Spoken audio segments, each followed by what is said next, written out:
बिस्मिल्लाहिर्रहमानिर्रहीम। अस्सलाम वालेकुम जी। आपका हकीम मुबारक अली। मैं नहीं जानता, ये एक सिलसिला शुरू है जिसमें आपको मुख्तलिफ़ कहावतें और कहानी नुमा एक वाक़या सुनाया जाता है जिसमें बहुत कुछ छुपा होता है अगर आपको समझ आए। आज की जो हम हकायत बयान करेंगे ये एक ऐसे इलाके की है जिसका नाम है बेदाद नगर।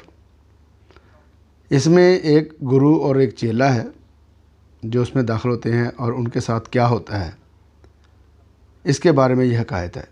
शुरू करते हैं जी। हकायत है कि जी एक गुरु और एक चेला हमेशा सफ़र में रहते थे।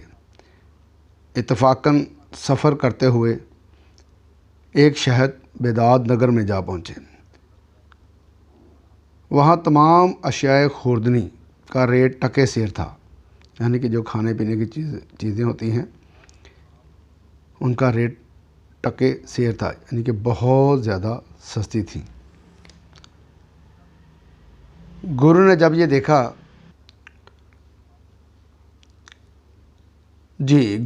ये देखा कि इस शहर में हिफ्ज़ मरातब का कुछ ख्याल नहीं है तो गुरु ने अपने चेले से बोला कि यहाँ से भागो भाई, क्योंकि यहाँ के हुक्मरान बेवकूफ़ होंगे, क्योंकि इनको चीज़ों की कदर मंज़िलत का नहीं पता। चेला बोला, गुरुजी यहाँ तो सब चीज़ें बहुत सस्ती हैं, बड़े मज़े से ज़िंदगी गुजरेगी अपनी, खूब खाएंगे पिएंगे मौजें करेंगे। गुरु बोले, खैर बेटा तुम्हारी मर्ज़ी, हमारा काम तो रहनुमाई है, तुम मानो या ना मानो ये तुम्हारा अख्तियार है। वमा अलैना इल्लल बलागुल मुबीन, हमारे ज़िम्मे और कुछ नहीं, सिर्फ समझा देना। लेकिन चेला ना माना और टके सेर हलवा पूड़ी लेकर खाना शुरू किया और चंद दिनों में चेला खासा मोटा ताज़ा और हट्टा कट्टा हो गया। इत्तफाकन इस शहर में एक मुजरम किसी को कत्ल करने के जुर्म में पकड़ा गया। मुजरम को बादशाह के हजूर पेश किया गया तो इसने कहा कि मुजरम को फांसी दे दो। वज़ीर बोला कि महाराजा ये मुजरम बहुत दुबला पतला है, इसकी गर्दन फांसी के रस्सा के बराबर नहीं आती। राजा ने देखा कि हाँ वज़ीर ठीक कह रहा है, ये मुजरम वाकई बहुत कमज़ोर और ज़ईफ़ है। बादशाह बोला कि मैंने फ़ैसला कर दिया है, अब फांसी तो होगी, जाओ किसी मोटे ताज़े आदमी को लेकर आओ पकड़ कर और उसे फांसी दे दो और कमज़ोर मुजरम को छोड़ दो। क्योंकि चेला इन दिनों खूब खा पी कर मोटा ताज़ा चिकना चपड़ा बना हुआ था, इसलिए राजा के सिपाहियों की उस पर नज़र पड़ गई तो उसको गिरफ़्तार करके राजा के हजूर पेश किया गया।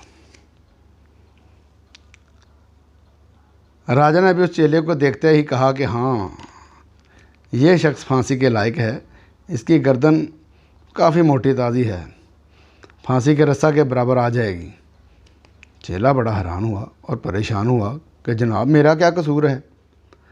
राजा बोला, कसूर तो कोई नहीं, लेकिन क्योंकि तेरी गर्दन जो है वो फांसी के रस्सा में खूब आती है और चूँकि हमने एक आदमी को फांसी भी ज़रूर देनी है तो इसलिए अब तेरी फांसी होगी।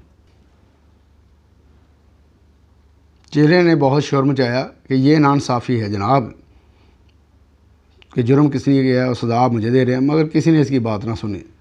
राजा ने इशारा किया तो उसको फांसी घाट पर खड़ा कर दिया गया। चेले को उस वक़्त गुरु की बात याद आई कि बेटा ये बेदाद नगर है, निकल यहाँ से इस शहर से जल्दी निकलो, यहाँ हिफ्ज़ मरातब नहीं है। मगर अब क्या हो सकता था। चेले के गले में रस्सा डाला तो एक आवाज़ है कि राजा जी रुकिए, मैंने इस फांसी से पहले एक बात करनी है। ये आवाज़ चेले के गुरु की थी। राजा बोला कि तुम कौन हो। गुरु बोला, जी ये मेरा चेला है, इसलिए मैंने इससे बात करनी है। गुरु चेले के कान के पास जाकर बोला कि बेटा अब बोल, तेरे साथ क्या सलूक किया जाए, छोड़ दिया जाए या तोड़ दिया जाए। चेला रोते हुए बोला, जनाब मुझे माफ़ कर दें और मुझे यहाँ से निकालें, वरना मैं तो गया काम से। गुरु बोला कि ठीक है, अब मैं कहता हूँ कि मुझे फांसी दो और तुमने कहना है कि मुझे फांसी दो। मैं कहूँगा मुझे फांसी दो, तुमने कहना है कि नहीं मुझे जल्दी से फांसी दो। ये कहने के बाद गुरु चिल्लाया कि इसे छोड़ दो, मुझे फांसी दो, और रस्सा उतार कर अपने गले में डाल लिया। चेला बोला कि ऐसा नहीं हो सकता, मुझे फांसी दो। ये कहते हुए गुरु और चेला आपस में लड़ने लगे। राजा ने उनको बुलाया और हैरान होकर कहा कि लोग तो फांसी के नाम से डरते हैं और तुम दोनों फांसी के लिए लड़ रहे हो। वो कह रहा है मुझे फांसी दो, तुम कह रहे हो मुझे फांसी दो। गुरु बोला, राजा जी, खुशकिस्मती से आज वो साथ है कि जो फांसी पाएगा वो सीधा बेघंट यानी कि जन्नत को चला जाएगा। कामाका राजा ने यह सुनते ही कहा कि अगर ये बात है तो पहले मुझे फांसी दो। चनाचा राजा को फांसी दे दी गई और गुरु और चेला बेदाद नगर से भाग निकले।